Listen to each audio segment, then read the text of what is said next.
What if the body isn't broken but simply unheard? Dale Atkinson spent his life listening where most people rush past. A wellness entrepreneur, educator, and founder in the organic health space, Dale's journey didn't begin with certainty. It began with questioning ingredients, questioning systems, questioning why so many people feel unwell while doing everything right. Over time, that curiosity turned into conviction. Dale immersed himself in nutrition, detoxification, and natural living, not as trends, but as disciplines rooted in responsibility and respect for the human body. His work has helped thousands rethink what health actually means. Not perfection, not extremes, but alignment between food, environment, stress, and intention. What sets Dale apart isn't just what he teaches, but how he teaches it. He bridges the gap between modern life and ancestral wisdom, between convenience and consciousness, between reacting to symptoms and designing a life that supports vitality from the inside out.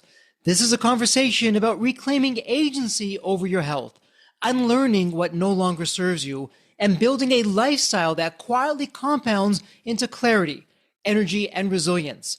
Once you hear how Dale thinks about the body, you may never relate to your own health the same way again. And before we start this episode, a quick word from our sponsor, Deep Wealth, and the 90-day Deep Wealth Mastery Program. Here's Jane, a graduate who says, and I quote, "The Deep Wealth Mastery Program prevented me from making what would have been one of the biggest mistakes of my career. I almost signed on the dotted line with an unsolicited offer that I now realize would have shortchanged my hard work and my future had I accepted that offer. Deep Wealth Mastery has tilted the playing field to my advantage." Or how about Lynn? Wow, he gets right to the point, and I quote, "Deep Wealth Mastery is one of the best investments ever made because you'll get an ROI of 100 times that. Anyone who doesn't go through this will lose millions." And as you're listening to these testimonials, are you wondering if you have the time? Are you even thinking that you've got this covered? You have the advisors or people in your network? Well, I got to tell you, these myths, they're often behind the 90% failure rate for liquidity events. Think about it. You have one chance to get it right for your financial freedom. You really want to make it count. And when it comes to time, let's hear what William has to say. We just got in this testimonial. William says, and I quote, "I didn't have the time for Deep Wealth Mastery, but I made the time and I'm glad I did. What I learned goes far beyond any other executive program or coach I've experienced." So what do you think? As I hear that, that's exactly what gets me out of bed every day. That's my mission. That's the team's mission here at Deep Wealth, to literally change the social fabric of society, one business owner at a time, one liquidity event at a time. And my Deep Wealth Nation, what I want you to know, the Deep Wealth Mastery Program, it isn't theory. It's from the trenches. It's the only one based on a 9-figure deal. And that deal, that was my deal. You know my story. I said no to a 7-figure offer. I created a system that later on, myself and my business partners, we said yes to a different buyer, a different offer, a 9-figure deal. That's what we now call the Deep Wealth Mastery Program, or the Scale for Ultimate Sales system. It's built by business owners for business owners. So if you're interested in growing your profits, for preparing for a future liquidity event, and that may be 2 years away, it could be 22 years away, whatever the time may be, you want to do this now, and you want to optimize your post-exit life. Deep Wealth Mastery is for you. To get started, email success@deepwealth.com. Again, that's success, SUCCESS, at deepwealth.com. You'll receive all the information about the Deep Wealth Mastery Program, or better yet, why not hop on a complimentary strategy call? We'll go through exactly where your business is today and what's standing between you and your financial independence and your dreams. So that's where you want to be. You want to be with other successful business owners, entrepreneurs, and founders just like you. They're looking to grow their businesses, create market disruptions, and unlock their financial freedom to get what they deserve. And whether you've been in business for 3 years, 40 years, you're a startup, you're in manufacturing, you're in high tech, low tech, whatever the case may be, come on in and network with other business owners. It's a safe space. It's a confidential space with business owners, with businesses just like you, because they all want to lock in their financial freedom and enjoy both success and fulfillment. So again, the 90-day Deep Wealth Mastery Program, it has your name on it. All you need to do is take the next step. Please send an email to success@deepwealth.com. Deep Wealth Nation, welcome to another episode of the Deep Wealth Podcast. Deep Wealth Nation, let me ask you something. When you think of your long-term plans, when you think of your business, whether you want to grow it forever or sell it figuratively tomorrow, how's your health? Do you ever think of your health? Do you ever think of how can I have a bigger and better business if my health is at the next level? And I got to tell you, in my early days, health wasn't even on the radar. It was the old I'll sleep when I'm dead kind of attitude. And thankfully, I've learned since then. But I am very fortunate to have a special guest in the House of Deep Wealth with us today. You heard the official introduction. We have a fellow entrepreneur, an author, a thought leader, and an entrepreneur with a wake-up call for all of us. So Dale, I'm going to put a plug in it right there. Welcome to the Deep Wealth Podcast. It's truly a pleasure to have you with us. There's always a story behind the story. Dale, what's your story? What got you from where you were to where you are today? First of all, thank you very much for having me, Jeffrey. And hello to everyone on the line and everyone who can hear me. It's great to meet you all. So, where to start? Let's take things right back to the beginning. So, prior to the story I'm going to tell you, I was working in finance. I was relatively successful.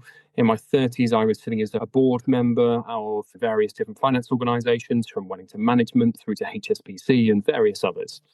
From the outside, everything was going absolutely fantastically. I had the career you wanted. I had the life you wanted. I had a Great Dane puppy and 2 little boys, and everything looked perfect. Then comes the summer of 2024. And unfortunately, my partner had a bit of a funny turn. They thought she'd had a heart attack. They rushed her into hospital, and they actually found during one of the tests that she had a small cell lung cancer. Fast forward about a month and a half, 2 months, she went in and had a full lobectomy, so the upper right lobe of her lung entirely removed in order to remove the cancer. That was I think that was off the top of my head, on the 3rd of October, 2024. Fast forward 12 days. She'd been out of hospital for about 7 or 8 days at that point in time. And on our youngest little boy's first birthday, on the 15th of October, 2024, I then went in to have what's called an endoscopy, which is essentially a camera down your throat. I'd been suffering with heartburn for a number of years. I'd been going to the doctor on and off for probably 5, 6, maybe even 7 years. They kept putting it down to stress because at that point in time, I was in my early 30s. They kept telling me it's your lifestyle, it's stress, it's all these sorts of things. In the meantime, I'd basically quit drinking. I'd sorted out my diet. I was doing a fair amount of exercise. However, I was working very stressful roles. I was starting a new company at that point in time.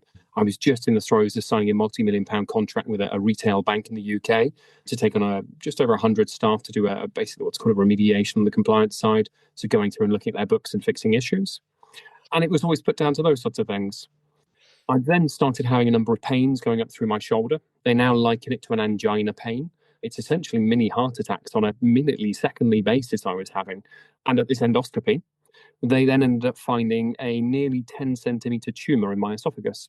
And it turned out that tumor had been pressing against a cluster of nerves, was causing this pain. It was also causing me issues where I was struggling to swallow and eat. It was causing a number of other issues throughout my body as well. We then went on to find within a couple of days of that, when I met with my oncologist and had a scan, etc., that it wasn't just one singular tumor. I had a full metastatic stage 4, so terminal cancer. I had a 9.2 centimeter primary tumor. I had a tumor attached to my aorta, so the valve coming off of your heart.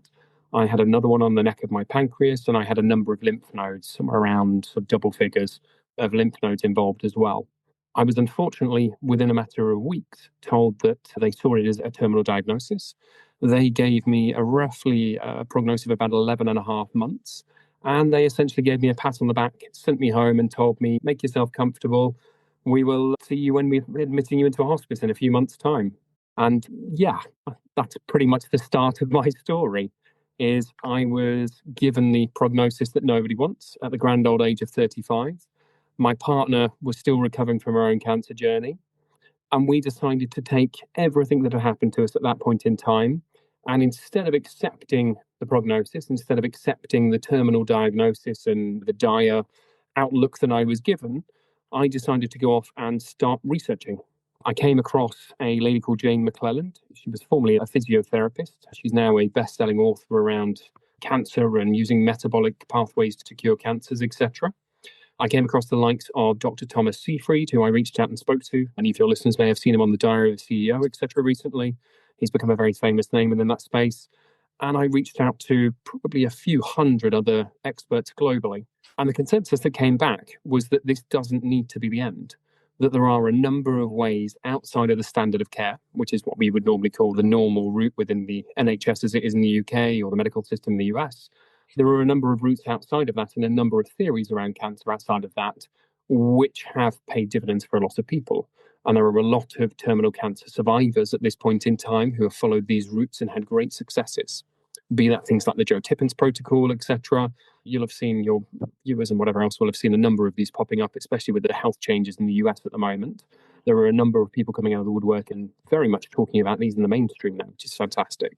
So I went off and looked into these, and I then started to essentially define and refine my own protocol. So I undertook next generation sequencing, which is essentially a genomic testing of my body and my tumor to work out what pathways and what individual sort of routes my cancer was using to survive. And I then went to some of the best specialists in the UK in order to find a set of drugs, which weren't necessarily the right drugs for the standard of care pathway.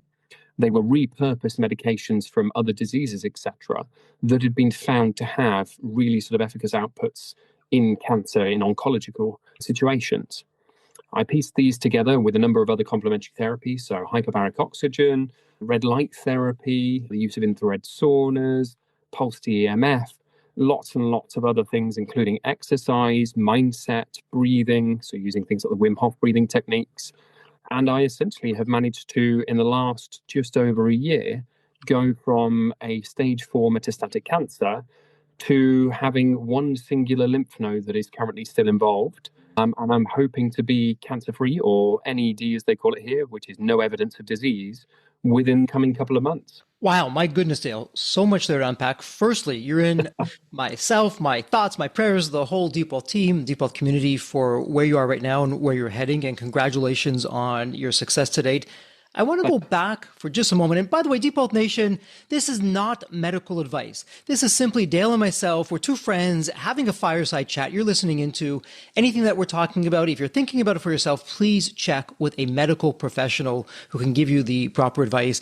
And so, Dale, I know as myself as an entrepreneur and Deep Wealth Nation in general, we are so busy asking, going out, here's my goals, I'm going to achieve it, I'm going to get to the top of the one mountain. We're not thinking of the health. I want you to go back, if you could, as painful as it might be, to that moment where you've got the diagnosis for the first time.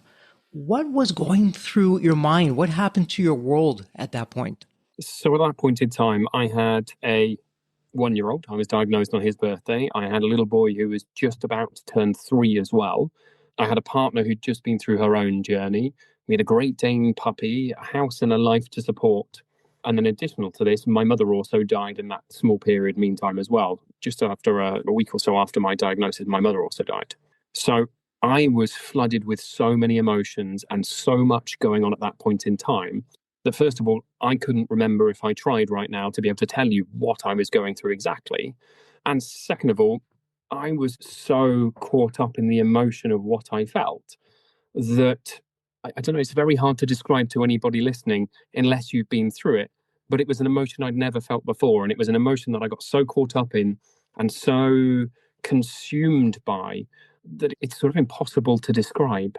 Apologies, I know that's not sort of the answer you're looking for, but I don't know how else to describe it. Yeah, it's really unimaginable. It's never me. It's always, okay, maybe that person there or that family member, and my heart goes out to them, but we never think it's going to be me.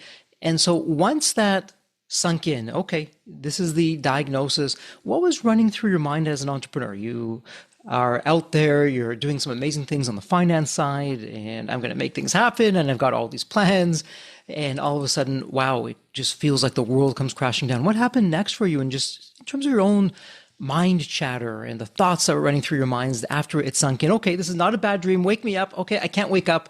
This is for the moment. This is where things are at. Then what? So that point at which it sunk in is very much sort of the nexus of where things changed. So much like many of your listeners and much like I had experienced many times in business before, when you come across great failure and huge sort of roadblocks and issues, there is only really one way to deal with them, and that is perseverance. It's knuckling down, it's working out what your next steps are, it's taking things back to basics and really rebuilding piece by piece, knowledge piece by knowledge piece, understanding the problem you're dealing with, understanding what your options are, and then piecing together which one of those makes the most sense for you from both a risk perspective and from a knowledge-based perspective and from an asset. Sorry, the chemotherapy means my brain goes sometimes, so apologies. There's a word I'm looking for. one's own sort of wealth, etc. It's what we can afford to do. It's what we have the ability to do. It's what we have the knowledge base to do. And it's where we can then drive that. And that's where I went. I went to what I could understand. I sat down, I read through somewhere around 4,000 to 5,000 research papers in the space of around 2 months to understand exactly the problem I was dealing with. I went out and reached out to pretty much every global expert I could get my hands on, from Thomas Seyfried through to the Hope for Cancer Clinic down in Mexico, through to a number of others worldwide, to stem cell researchers, to university researchers, to oncologists and all sorts of people to understand what my options were. And from there, I then built a plan using my knowledge, the options available, and my own personal resources, and worked out what exactly I could do, what sort of timeline I could do it on, and how that might sort of look as an output. Sure. And Dale, with my next question, let me give you some context on this, and I would love to hear your insights. I'm going to speak from the US perspective. I love your accent, although I'm sure I have the accent to you. You're over the pond over there in the UK. In the US, at least, we spend the most amount of money of all the nations and countries out there, yet our population is one of the sickest. And we're in some incredible, turbulent times. Some market shifts are happening. Our food pyramid just got reversed upside down, which is interesting. We have the MAGA movement going on and bringing what I feel are some great changes to society. But generally speaking, putting all that aside for just a moment, the social programming, what we are trained to do as people when we get a diagnosis is to blindly follow what the doctor in the white coat tells us to do. And if you're a doctor, no offense, no judgment here, you're doing what you know to do, what you've been trained to do. You don't know what you don't know. That's probably part of the challenge here. But Dale, you didn't do that. You didn't say, I'm going to follow blindly what the doctors are telling me. And I have to share with you, whether they be an entrepreneur or a family member or a friend or a loved one, sadly, in my own life, I'm sure people can relate to this. There have been people close in my orbit who have had cancer diagnoses and other kind of health ailments. And the immediate response is, I'm just going to do what the doctor tells me to do, because if anything else were so good, the doctor would know. The doctor would tell me to do it, and that's not what I'm being told, so I'm just going to go down that particular path. You didn't do that. And I'm wondering what led you to say, hey, thank you, but no thank you. And if I can use the word courage, gave you the courage to say, I'm going to go outside the system, do my own research, come to my own conclusion, and see where that takes me. So the mindset initially started off as following the doctor. My mother worked in the NHS, so the National Health Service in the UK, for pretty much her entire life. She started at about the age of 16, trained to become a nurse, right the way through until her death in her late 60s. I was initially of exactly that mindset. It wasn't until I was sat down by the oncologist and the surgeon and told that unfortunately there was very little they could do. The only treatment available was palliative, and the initial chemotherapy they offered me was going to essentially destroy my quality of life. It was going to leave me potentially bedbound. It was going to leave me unable to hug my children. It would likely make my hair fall out. Not that I'm worried about my hair, but it would give me lots and lots of side effects that would make my life a living hell, essentially. And the aim of that was to buy me the grand total of 1 to 2 extra months to live, at the cost of 6 to 9 months worth of extremely grueling, hellish chemotherapy in order to put me in that position. Now, I should stay here, I did actually accept chemotherapy in the end. I did take immunotherapy and chemotherapy. But after some negotiation, I didn't take the initial one they offered. I went away and did some chemosensitivity testing and found one that was better suited to my body and all sorts, and managed to convince them into it. However, at that starting point, I wanted to follow my doctor, but following my doctor would have put me in a position that I couldn't hug my children. It would have put me in a position where the last year of my life would have been spent in extreme amounts of pain, unable to spend time with my loved ones, unable to get up and do anything, and just as a shell of a human being. Therefore, to me, it was the option of accept that or look for other options. And initially, those other options weren't looking to be curative at all. They were looking at improving my quality of life, trying to extend my life in a way that made sense for the lifestyle I was living, and gave me the best chances of being able to hug and spend time with my children, of giving my children an idea of what their father was like and making memories with them, not just having this sickly sort of Gollum-esque, from Lord of the Rings, a Gollum-esque creature in bed just trying to survive. I didn't want my children and my partner to remember me like that. I wanted them to remember somebody who was fighting hard to give every opportunity to be with them. So I couldn't not. Absolutely. And Deep Nation, a few things as we're talking about this again. with what I'm sharing with Dale and he's sharing with me. This is not medical advice. Always seek your own professional medical advice from an authorized medical person in your particular life and whoever you deal with on the medical side. And this is also not about let's tug at your heartstrings and woe is me story here, because actually it isn't. And this is really helping to shine a North Star, Deep Health Nation, for you should you find yourself or your loved ones or a colleague in a situation that on the surface doesn't look that great. You begin to have some questions to ask. And Dale, what's interesting, at least you were told by your doctors, hey, you might have a month or two at the most. I know a lot of people who get some kind of a diagnosis, they're never told, hey, look at the stats. Because I know, generally speaking, and I'm perhaps overgeneralizing here, but generally speaking, with a lot of these fatal diagnoses, when you go through the recommended treatment, 97% of the population 3 years from now, 5 years from now, isn't here. So in other words, there's a 98 to 99% likelihood you're not going to make it, even after you go through this painful treatment in 2 years, 3 years. And maybe for some people, they're saying, I'll take that versus a few days or a few weeks or a few months. I'll take that. But we're not really getting that full information. And Deep Health Nation, when a situation is prescribed to your business, hey, your profits are faltering. Do you just sit there, do nothing about that? Or are you doing what Dale did, a deep dive? You're looking into it. Okay, what can I do? I'm not going to be like everyone else. Let me see what I can do to get some different results here. And Dale, if we zoom out for just a moment now, and I know you are making a difference out there based on your journey, you're helping others, you're sharing information, you're giving alternative narratives to look into that can literally save lives.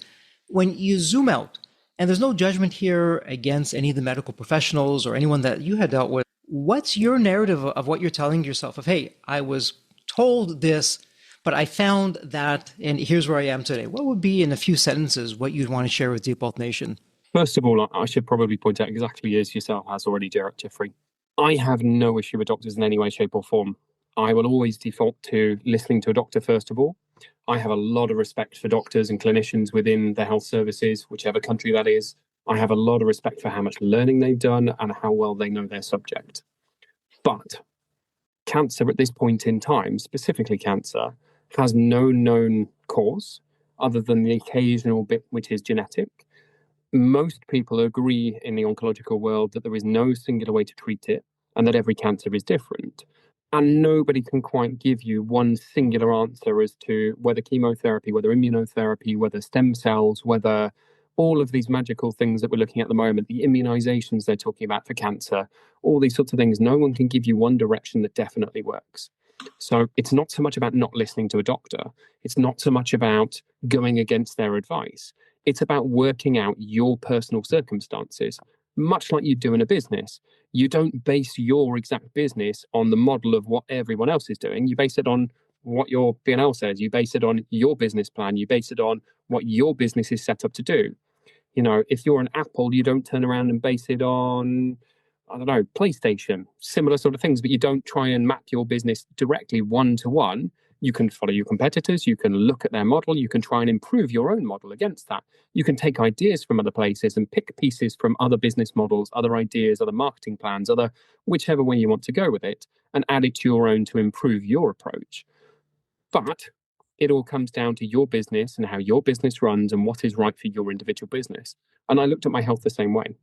And I would suggest anybody in a similar situation, no matter whether it's a terminal diagnosis or a lower level diagnosis or a chronic illness, etc., do the same. They break it down into little pieces. They work out what their aim is, whether that's an increase in quality of life, but a sacrifice in length of life, whether that's trying to buy as much time as they possibly can, whether that's trying to cure themselves in whatever way, means, or shape possible, whether they're willing to accept that 5-year potential of death for chemotherapy, whether they're looking to do any of these things. They need to sit themselves down, work out what information is relevant and find the information that is relevant. They need to then quantify what that means for them in their exact personal situation and circumstances. And they need to work out then whether the doctor is giving them the right opportunity to apply that. Because unfortunately, in the same way that you go to a McKinsey, you go to a KPMG, a lot of these consultants will base things out of the box. It's the same as a doctor. They have a set template, a set format, a set way that they deal with these things because they are dealing with so many different people at once. It doesn't get highly personalized all the time. Yeah, and I'm just thinking as you're going through that, what's interesting about what you're sharing, Dale, and now more than ever, especially with artificial intelligence, AI, we're at a point where we can do a data point of one. Up until this point, let's face it, at least here in the US, when I go to my general practitioner, my family doctor, if I get 7 minutes, that's a lot. The doctor is packed. They have other agenda items. I'm not necessarily at the top of the list. Again, no judgment here, no finger pointing, but I'm expected to do what everyone else does. But we know, even anecdotally, you may follow one particular way of eating, and that works terrific for you. If I follow that exact same way, it doesn't work so well for me. Every person, every body is different, and what works for one person may not work for another person. And now we're finally going to be able to do that.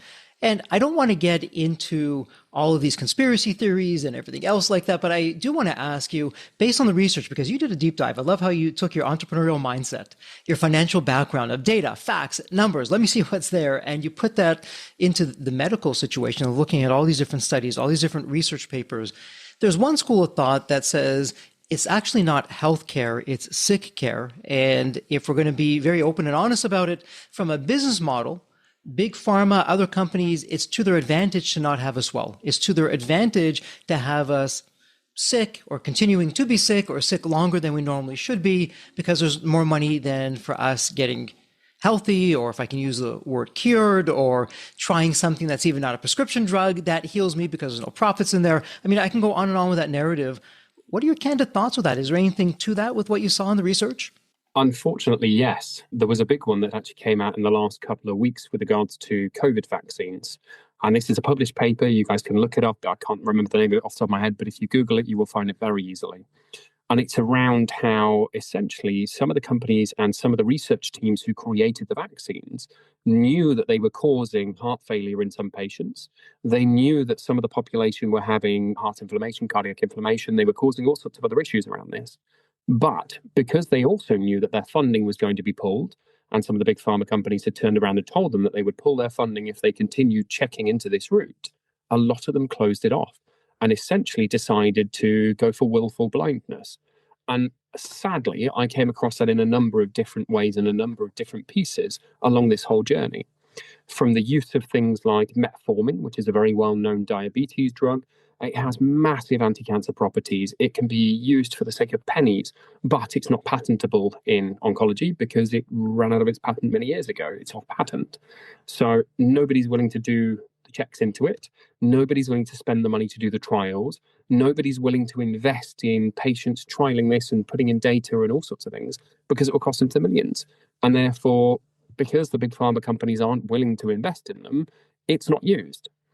Yet, anecdotally, there are so many thousands of people who use it in an oncological setting and have positive outcomes.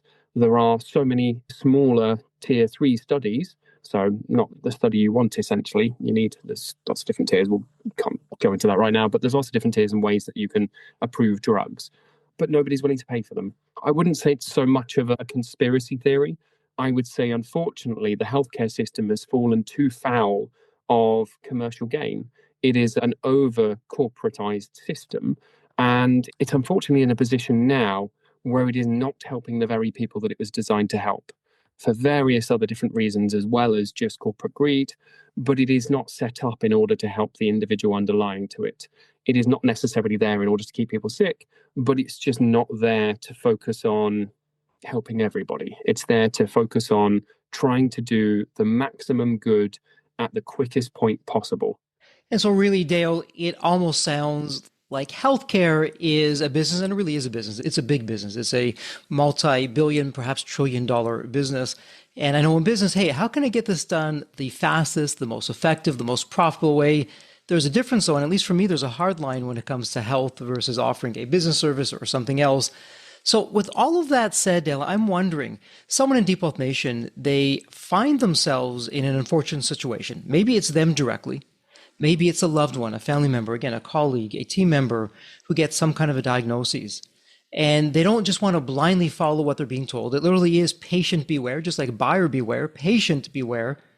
I know there's so many people saying, well, I don't know where to start. Yeah, I heard Dale, but I'm not a financial guy like him. I don't know how to research like that. I can't run the numbers. I would just be overwhelmed. I want to do something. Where do I do? Where do I start? What does that look like? What would you say to that, Dale? So I would say two things.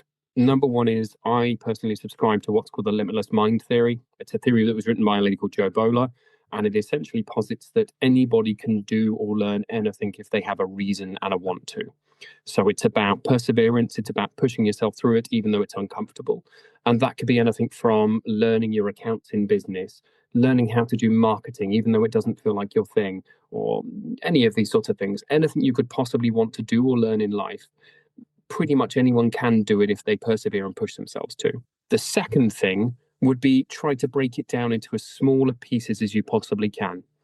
In my case, I decided to ignore the outcome. I decided to ignore everything else that was going on and focus specifically on chemotherapy at first.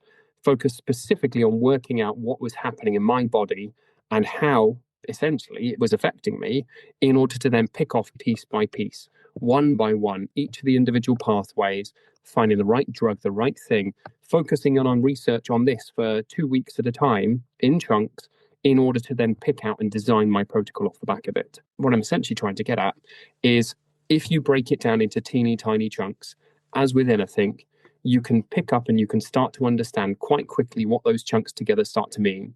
And when you piece that together, you will find that you have made a lot more progress a lot quicker than you think you have, by focusing in on the smallest possible pieces.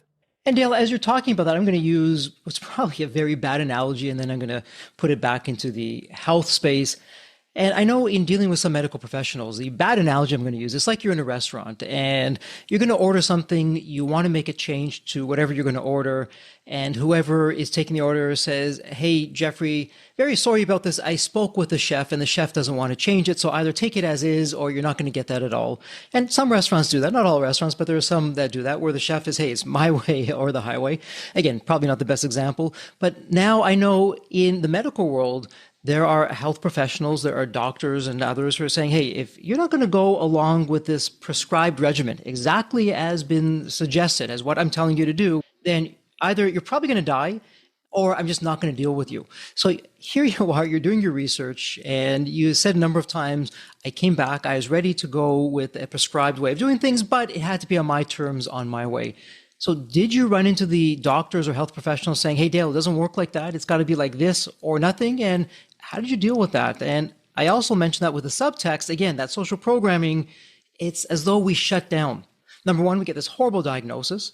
In your case, Dale, you're going to die and you don't have a lot of time to live. And then it's in that shock and you have that white coat in front of you and we're programmed, just do whatever they said. And you grew up with your mother, and condolences again on the passing of your mother.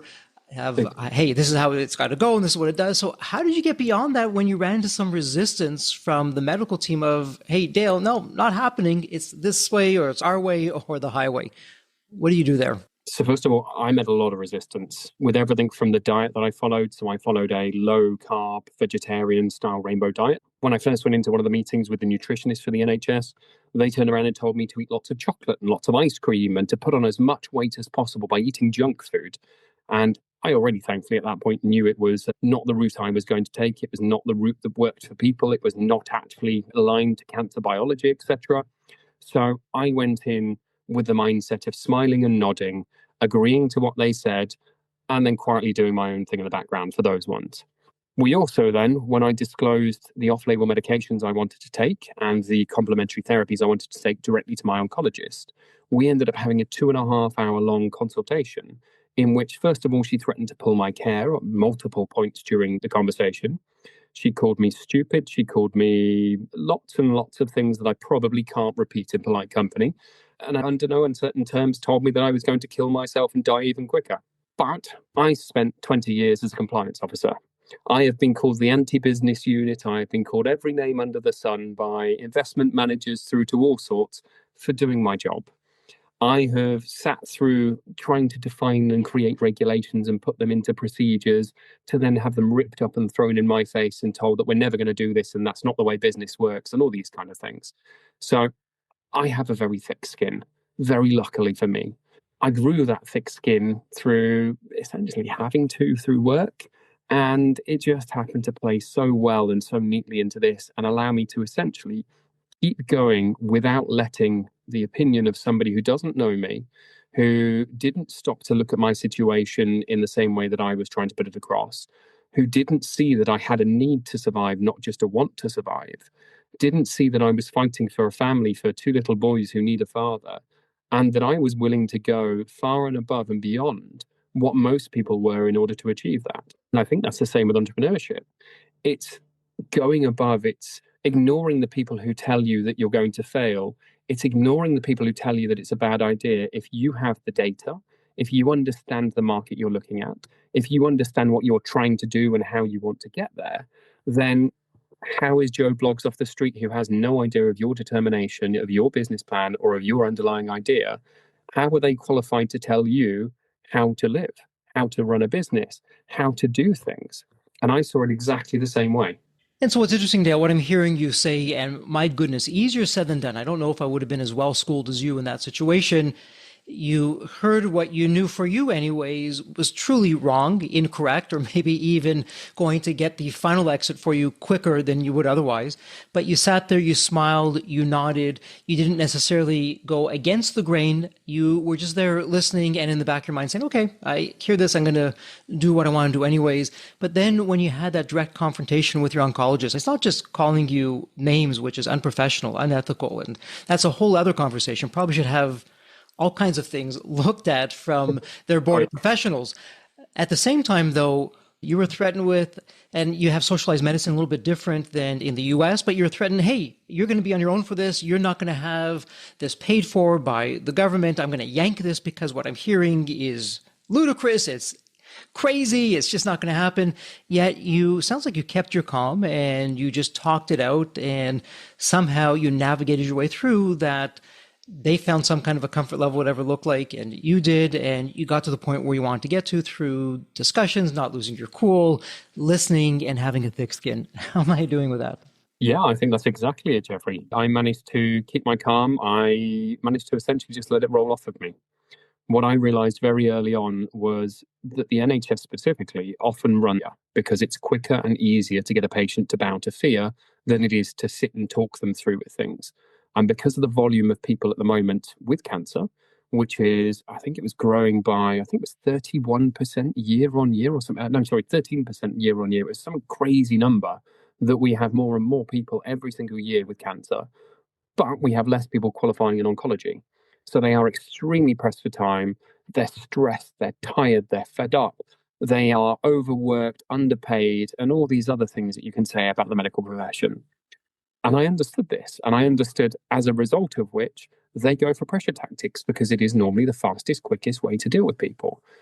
But I'd done my research. I knew they couldn't legally pull my care without a fight. I'd already made outreach to the head of the local NHS. We do it in trusts. So each one's run by a trust, essentially a charity, which is then funded by the government. I'd reached out to and already had conversations with the head of the local NHS trust. I knew that I had routes to escalate things where I needed to. I knew that if they tried to pull my care, I could kick up a bit of a fuss and they would have to bow to, essentially because of the UK law. So for me, I had all of these things that I knew I could do in the background as plan B. And I walked into that meeting well armed, informed, and knowing exactly what my rights and what my ability to push them was. And therefore I could sit there and smile and nod, and I could sit there and take all of the whatever she wanted to say to me, because I knew half of it was just for bluster and just because in 30 years as an oncologist or whatever her timeline is since qualification, she probably hadn't had that many patients try the same, and she felt probably a little bit attacked by it. And therefore, this was her lashing out as a result. Obviously, from many years in my profession, I know that a lot of people lash out in these circumstances more out of their own ego and their own fear than out of reality. And I was able to just sit there, let it all roll off of me, and move on. And so Deep Health Nation, there are so many takeaways, and we're going to get into even more. But before we do that, Deep Health Nation, one of the golden takeaways, not even golden, platinum takeaways here, Dale, you're sharing, be your own advocate, do the research, know what's out there firstly, know what the actual science, the data is saying, know what your right is as a patient, whatever country, whatever the laws of the land are, know how that applies to you so you're not going to get easily pushed around. And from your perspective, what's right, what's not, what's ethical, what's not, so that you have some solid ground to be standing on. And so, Dale, with all that said now, when you're looking at your journey, and again, this is not medical advice to anyone who's listening to Deep Health Nation, always consult with a health professional. That said, Dale, where are we getting it wrong in society? Because we can all agree on this. The numbers for cancers are skyrocketing. If this were a business, it'd be a terrific business to be in because the growth rate is unbelievable, despite the amount of money that's being spent on these cures, despite the amount of money that goes into the research and everything else that we're hearing. Where are we getting it wrong in terms of, let's talk about what not to do, what should we be doing? So how have you fundamentally changed your life? Perhaps you can talk about exercise or diet or sleep or environments or toxins. Where do you want us to begin? What's the quick Dale prescription here of having a life where we don't run into the kind of situation that you originally got yourself into?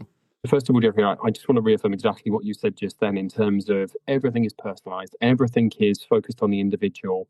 Nobody should follow exactly what I've done because I have done it based on my biology, on my genome setup, on my cancer specifically, and therefore what I did will not necessarily work for another person in a different situation.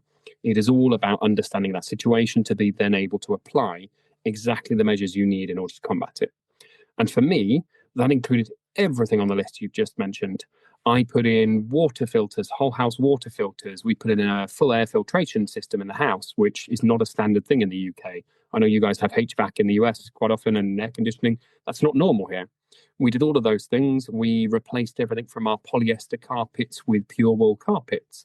We repainted the house in low VOC, so volatile organic compound paint, in order to stop any carcinogens in the air. We have cleaned our diet completely. We have no processed food whatsoever. We have no high carb food. The only sort of carbs we tend to eat are, first of all, low processed, but second of all, fresh based carbs. So instead of getting flour from the store that's been there for potentially months and has quite often gone rancid, etc., we buy wheat berries, which is the actual pieces of wheat. And we then mill the grain ourselves and then make our bread out of that. And it's much fresher and it has more vitamins in. We don't have any seed oils in the house because they're pro-inflammatory. I'm not saying they're the devil and they're the cause of cancer like some people online. That's not categorically not true. But they're extremely high in omega-6s, which then sets off the balance of omega-3 versus omega-6 in your body, which then causes inflammation, which can then cause cancer to essentially proliferate and get worse. We went through, you name it, we've done it essentially. We bought in, I've got an infrared sauna in the room just across here. I've got a hyperbaric oxygen chamber in the garden room. We have done everything we possibly could within our power in order to try and gain every single little percentage margin of gain in order to get a better overall outcome. Now, some of those are only on a grand scale of things a 0.0001% gain. But when you mountain up 100 or 1,000 of those, they do end up consolidating into a decent gain. And that's where I've made my progress, is picking up those little bits and pieces, putting them all together in a way that makes sense, and just taking them little bit by little bit. And so, Dale, what I'm hearing you say is, number one, you're recognizing, okay, I live in a modern world. It's not as though I'm in nature and I'm living in a cave. That said, though, there are certain things that I can do to, as best I can, give my health the advantage here. So I'm hearing you say anything such as polyester rugs, you just remove that from the house. Anything that could be airborne toxins to the best of your ability. Let me filter this out. Let me remove it from the house. Let me go as natural as I possibly can. So from the air that you breathe to the filters for the water that you drink, I'm hearing you say, I want to eat foods that aren't processed. So in other words, whole foods, not the store, but whole foods. Here in the US, one of the things that a lot of people say is if you showed this food and the label to your grandmother or your great grandmother, would they recognize and understand what's on the label? Because if they don't, then you probably shouldn't be eating it. And if it's going to be fruit where possible, organic fruit, organic produce where you can. So what I'm hearing you say is you took the time, the effort, you invested the money into clearing things out that shouldn't be in your house or ingesting food as medicine, and went the way of, let me do the best that I can with what I have to have the best air, the best water, the best possible food that I can have. And someone in Deep Health Nation, I'm sure they're thinking, yeah, Dale, that sounds great. I either don't have the time or my money is spoken for. I don't really want to put it into those areas. What would you say to them? What can you really take to someone who thinks like that at this moment in time? From my perspective, having been that person probably 2, 3, 4 years ago, I would say you don't know what you have until you lose it. It is an investment in your future. Your health is something you cannot neglect, because if you do, you won't be here to do the business growing, to reap the rewards in the future, etc. So you're better to invest a little bit now, focus it into the right places. And I would say when talking about things like organic food, it's not about going 100% organic on absolutely everything. It's about looking at things like there's a thing called the dirty dozen. So there are 12 fruits and vegetables that are particularly liable to pick up what's called glyphosate. I think you guys in the US call it Roundup, which is known to be carcinogenic. And there are 12 fruits and vegetables that are particularly bad at picking this up, and they soak it through their skin. Strawberries, I think, is the worst one. I think they did a punnet of strawberries where they wrung out enough to spray a whole other plant and all this kind of stuff. As long as you focus a little bit of extra into the right places, you can make a huge amount of gains. And for us, that's been the secret of it, is working out where those gains and which are the right places to press those buttons, which are the right places to allocate those resources. Exactly the same as you would in any business as well. It's, do you stop and do, if we're talking about, let's say, a commerce website, do you stop and focus on CRO, so optimization of conversion, or do you throw more money into adverts? Which one's going to get you the best gains overall? And we did exactly the same sort of treatment to our lifestyle. We worked out, first of all, where the first big things we needed to change were, and then the smaller and smaller, until we got down into the little tiny marginal changes at the end that we could leave or pick up, or whichever way around we wanted to go. And so, Dale, what I'm hearing you share is, for you, you came up with what you think is the best and the most important for you, but you tested it. So as an example, if it was the research saying, eat this one type of fruit and everything's going to be great, and you try that one type of fruit and for whatever reason, it wasn't great. Actually, it made you feel sick or nauseous. Not going to be for me. I'm not going to do that. So you did the research. You then applied it. Hey, does it work for me? Does it work for my specific situation? Does it work for my body type in terms of what's going on there? And you also did the best that you could, whatever your preferences were. If it made sense, great. But you also prioritized. And again, it sounds like very high level, the food that was consumed, going organic where possible. And you looked at the dirty dozen. Okay, I'm going to avoid those, either not eat them at all, or if I am going to have them, let me get the organic varietals, or things like, I believe, avocados or pineapples. The skin is so thick that the likelihood of getting glyphosate, there might be some there, but it's much less than other types of things like you mentioned, like berries, like blueberries or strawberries or other kinds of things. So you're prioritizing doing that, and the water, the air. How about exercise, getting outside, sunlight, air outside? What was going on there? Did you change anything in terms of your routine there with exercise and movement? Absolutely. So I bought a treadmill, you name it. I've probably got it in my house at this point, from vibration plates through to I've got a boxing setup and all sorts of things. We put in a lot of time and effort to working out, first of all, what to do in terms of exercise around cancer, because some exercise is actually not very good for cancer. And if you're going off and doing marathons, or if you're trying to push endurance racing, or if you're just pushing your body until the point of sort of exhaustion and breaking, it's actually not very good in an oncological setting. So we stopped and worked out which exercises were the best, which ones would help with things like lymphatic drainage, which would help with body detoxification, which would help with overall sort of oxygenation of the body, etc. And then worked up from there and started piecing in little bit by little bit. So I'd add a half-mile jog once a week for a month. The next month I'd go and add 15 minutes of boxing. The next month I'd go and add something else, and I'd slowly build my way into it so that it became habit and it became routine, as opposed to having to throw yourself into it and find the effort every single time. You build the habit little bit by little bit until you realize that you are doing everything you could possibly want to and more without even having really changed your lifestyle or noticed it as such. That's what I love about rituals, because a ritual, we're not thinking about it. It's not a to-do list item that I have to check or put a lot of action into. Our rituals form our days, which form our weeks, months, quarters, years, decades, and we don't even think about it. And Deep Health Nation, I hope you picked up on this. What Dale is saying is so often overlooked. This is not about, well, I'm going to run a marathon every day because I'm told that's healthy. You're actually saying the opposite. When you did the research, that kind of strenuous exercise, it was too much. Now, to not do it, no, I'm not saying not to do it, but I'm hearing you say, okay, maybe once a week I'll do it. And it's not going to be for a long period of time. I'll do it for a shorter period of time, and listening to your body and perhaps measuring your HRV or other kinds of things. That's a whole other episode that we can go down and see what's there. But I'm hearing you say everything done in moderation, and what ultimately had you feel good when all was said and done. And also with testing as well. So that's one of probably the important things we haven't picked up on yet, is the fact that I continuously tested through this as well. I took my bloods every couple of weeks. I have an amazing naturopath called Amanda King, and I have an amazing integrative oncologist called Dr. Harry Cohen, who both helped me with that as well. And every single month we did a full blood panel. Every couple of weeks we did various other blood tests as well. We looked at, with that, say, 1 month of doing a half-mile jog every day or whatever else, we looked at the changes in my body. We looked at what extra vitamins were needed to support that.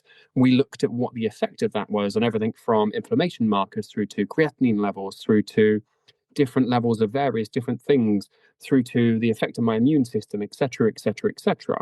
And it was about continuous testing, continuous iteration, adding in bits and pieces, taking away bits and pieces as well, and cutting things that weren't necessarily the right thing to do at certain points in time. As any good investor would do, if you have a bad investment, you're better to cut it now instead of holding on to it and making further losses in the future. And we were quite ruthless with that process to do that. And I spent the whole of 15 months really obsessed with every single month going through my bloods with a fine tooth comb and working out the effect of everything I'd added or changed or done that month in order to get, like I said earlier, the marginal gains. And Deep Wealth Nation, it's the old adage, what gets measured, what gets done. We do that on the business side. Our health, that's our primary business. That's got to be our first order of business. And Dale, what I'm hearing you say is, I didn't just take it at face value.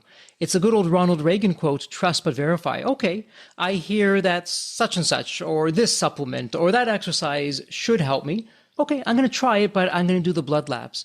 I'm going to measure consistently. I'm going to get a baseline and make sure that it's actually going in the right direction, not in the wrong direction or nothing at all. And if it's in the wrong direction or nothing at all, I'm going to stop it. Maybe it works for someone else, but not for me. Going back to that data point of one, which is the most important data point, and that's myself, my body, how it reacts, how it doesn't react.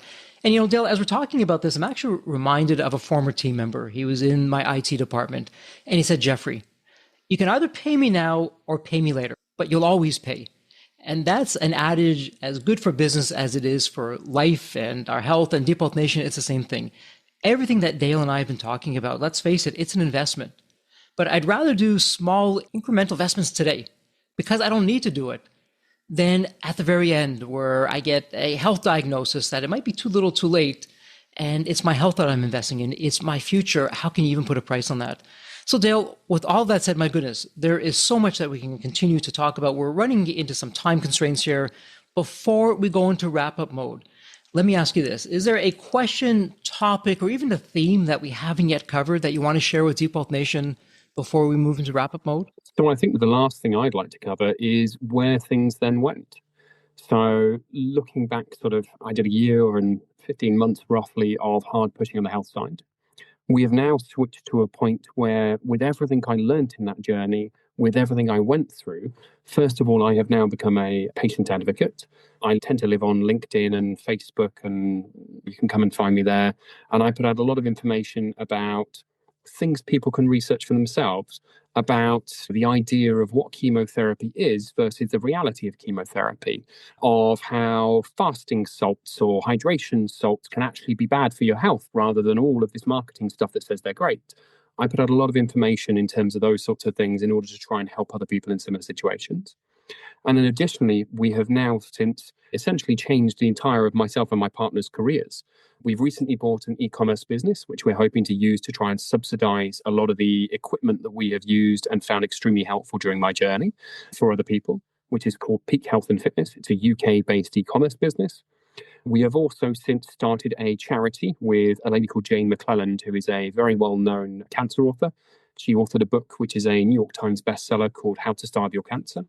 And we are in the process of starting a charity called Beyond the Standard in order to initially help the UK government and to petition the UK government, and I can't think of the word I'm looking for, to essentially push the UK government to try and make institutional changes in the way we look at off-label medications, in the way we treat complementary therapies, etc. And then further to that, we also then want to bring it into the US and try and push for some more global change as well. very thankfully, with things like the RFK change to the food pyramid in the US, etc., it looks as though the US is already heading in the right direction, which is fantastic to see. I know some people will be slightly against that because of MAGA, etc., but taking the politics out of it, that nutritional change is absolutely incredible to see in a nation like the United States, and we hope it will filter down as part of what we're doing over here. And then lastly, we are also in the process of pre-investment, pre-seed for a clinic concept in which we are looking to try and create one of the world's first truly complementary clinics, within which we will use a lot of things that I used along my journey and a lot more as well that will help other people along theirs. Everything from looking at nutrition, because as we've already said, for things like the keto diet doesn't work for everyone. If you have something like a prostate cancer, which is led by amino acids, the keto diet's actually horrendously bad for it because you're essentially feeding the cancer in most cases. And it's all about trying to find those different things to give people the right gains in the right place for their specific cancer and the cancer phenotype. So yes, nothing else to really say from my side except self-advocate, live for yourself, focus on your health wherever you can, and just try and live happy. And Deep Health Nation, we are going to go into wrap-up mode, but before we do Deep Health Nation, not to worry, all of that will be in the show notes. And Dale, I know as we're recording this, some of these things are still in the works. I would ask, as they get up and out there, as you have websites for them, send that to us and we'll put that in the show notes so people can come and click and help you and get the word out there, and we'll continue to pay that forward together. But I absolutely love what you're sharing. And Dale, you also point out something so important. Any one of these topics, these subjects that we've either talked about or haven't talked about, it could be an entire episode in and of itself that we can go deep down the rabbit holes along the way for that. There's only so much that we can do in one episode. And so Deep Health Nation, your takeaway, exactly as Dale has done, and exactly Deep Health Nation, what you're doing for your business. Do you ever stop learning about your business? Are you always looking, how can I take it to the next level? What's new out there? What should I know? What should I do? What should I stop doing? Take that same philosophy, that same lifestyle, if you will, and apply it to your health. You'll be the better for it. Your future self will thank you for that. Start that today. Don't wait. And so that said, Dale, let's go into wrap-up mode because it's our tradition here on the Deep Health Podcast. It's really my privilege and my honor. Every guest, I ask the same question. It's a fun question. Let me set this up for you. When you think of the movie Back to the Future, you have that magical DeLorean car that will take you to any point in time. So Dale, imagine now it's tomorrow morning. You look outside your window, not only is the DeLorean car curbside, the door is open, it's waiting for you to hop on in, what you do, and you're now going to go to any point in time.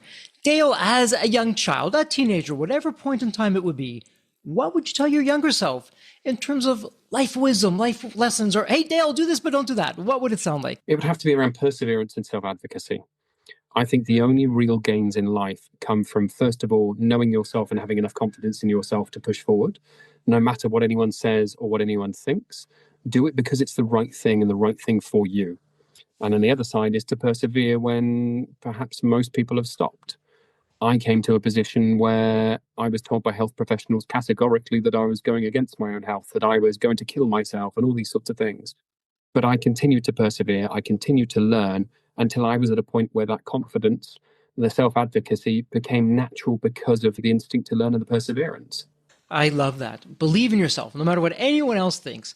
Continue to persevere and to learn and keep on pushing that forward, and one entrepreneur to another. And here at Deep Health Nation, I mean, isn't that what we're doing anyways for our businesses? We're being told we're crazy. It's never going to work. Who would do that? And guess what? We turn impossible into I'm possible. And it's a great reminder for us, why not apply that same philosophy to our health, to our personal lives, to take it to the next level. And so Dale, all of that said, if someone has a question for you, they want to speak with you, they want to have a conversation, perhaps they'd like to be pointed in the right direction, whatever it is, where would be the best place online to reach you? So there's 2 or 3 places you can reach me. First of all is my LinkedIn, which is Dale J. Atkinson. And then additionally, thelifeorganic.com is where I write my blog, and you can contact me through the website there as well. And Deep Health Nation, again, this doesn't get any easier. It's all in the show notes. It's point and click. Do me a favor, go to thelifeorganic.com, become a subscriber to Dale's blog. I've gone through the articles. There's some amazing articles, some insights. Dale has done a lot of the heavy lifting. Why not benefit from that? Dale is paying it forward. Let's help him pay it forward, become part of his community, share some insights, pass it along, and we'll make together our health and the world a better place. I know it sounds corny, but it's so true. And so Dale, that said, it's official. Congratulations. It's a wrap. And as we love to say here at Deep Wealth, may you continue to thrive and prosper while you remain healthy and safe. Thank you so much. And the same to you, Jeffrey. Very much appreciated. And thank you, everyone, for listening. It's been great to speak with you today. So there you have it, Deep Wealth Nation. What did you think? So with all that said, and as we wrap it up, I have another question for you. Actually, it's more of a personal favor. Did you find this episode helpful? Have you found other episodes of the Deep Wealth Podcast empowering and a game changer for your journey? And if you said yes, and I really hope you did, I have a small but really meaningful way that you can actually help us out and keep these episodes coming to you. Are you ready for it? The dramatic pause. I'll just wait a moment. Drum roll, please. Subscribe. Please subscribe to the Deep Wealth Podcast on your favorite podcast channel. When you subscribe to the Deep Wealth Podcast, you're saving yourself time. Every episode automatically comes to you. And I want you to know that we meticulously craft every one of our episodes to have impactful strategies, stories, expert insights that are designed to help you grow your profits, increase the value of your business, and yes, even optimize your post-exit life and your life right now, whatever you want that to look like. And every time you subscribe and a fellow entrepreneur subscribes, it's a testament to how together, yes, we are changing the social fabric of society. One business owner at a time, one liquidity event at a time. So don't let the momentum stop here. Subscribe now on your favorite podcast channel. You'll never miss an episode. You'll be the first to hear from the top industry leaders, the innovators, the disruptors that are really changing and shaping the business world. And maybe you're commuting, maybe you're at the gym, maybe you're taking a well-deserved break that we spoke all about on this episode. The Deep Wealth Podcast, it's your reliable source for the next big idea that could literally revolutionize your business. So once again, please hit that subscribe button, stay connected, inspired, and ahead of the curve. And again, your next big breakthrough moment, it might just be one episode away. Maybe it was even this episode.